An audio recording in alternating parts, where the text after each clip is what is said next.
अस्सलाम वालेकुम जी। अस्सलाम, क्या हाल है नमान भाई? खैरियत नाल हो? जी अलहमदुलिल्लाह। रिजवान साहब माशाल्लाह तुसी बहुत सारे अलूम के दस्तरस रखते हो ते मुख्तलिफ पहलुओं के गुफ्तगू भी करते हो। यार मैं पूछना चाह रहा कि इस दुनिया च सब तो मजबूत रिश्ता केड़ी चीज़ है?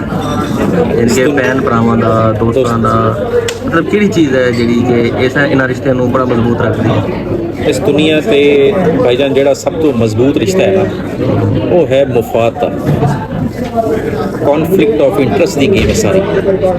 ये जदों तक किसी बंदे नूं तुहाडे नाल मुफाद है ना, तो वो एवें तुहाडे नाल जुड़िया होया है ते उदों तक तुहाडी हर गर्म ते ठंडी मिठी हर गल बर्दाश्त भी कर रहा होंदा, इग्नोर कर रहा होंदा, बल्कि जिवें वो ही नहीं।